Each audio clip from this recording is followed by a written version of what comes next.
कोकण विदर्भात जोरदार पावसाचा हवामान विभागाचा अंदाज आहे। मराठवाड्यासह काही ठिकाणी वादळी पावसाचा इशारा सुद्धा हवामान खात्याने दिलाय। नमस्कार शेतकरी मित्रांनो, आज 15 ऑगस्ट म्हणजेच आपल्या स्वातंत्र्य दिनी राज्यातील अनेक भागात मुसळधार ते अतिमुसळधार पाऊस पडणार आहे। तर कोणकोणत्या जिल्ह्यात हा पाऊस असणार आहे, तर तुमच्या इथे कसा राहील पावसाचा अंदाज, सविस्तर माहिती या व्हिडिओमध्ये पाहूया। सुरुवात करूया कोकणापासून। आज कोकणात पावसाचा जोर सर्वाधिक असणार आहे।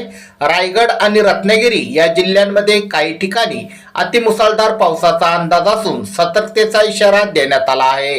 तर मुंबई, ठाणे, पालघर आणि सिंधुदुर्ग या भागात दिवसभर हलक्या ते मध्यम स्वरूपाच्या पावसाच्या सरी कोसळत राहतील। त्यामुळे जर तुम्ही बाहेर जात असाल तर काळजी घ्या।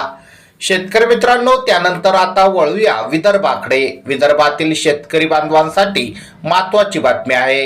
आज विदर्भात वादळी वाऱ्यासह आणि विजेच्या कडकडाटासह तुफान पावसाची शक्यता आहे। पूर्व विदर्भातील नागपूर, भंडारा, गोंदिया, चंद्रपूर, गडचिरोली आणि पश्चिम विदर्भातील अमरावती, अकोला, वर्धा, वाशिम, यवतमाळ, बुलढाणा या सर्व जिल्ह्यांमध्ये मुसळधार पावसाचा येलो अलर्ट देण्यात आला आहे।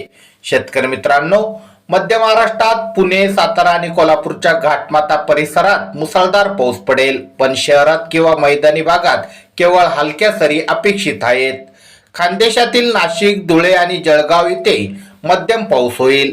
तर सोलापूर आणि अहिल्यानगरमध्ये पावसाची शक्यता खूप कमी आहे।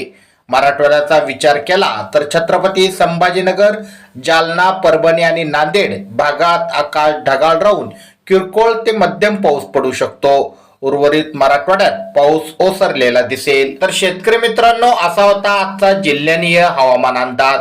तुमच्या जिल्ह्यात सध्या पाऊस कसा आहे खाली कमेंट करून नक्की कळवा।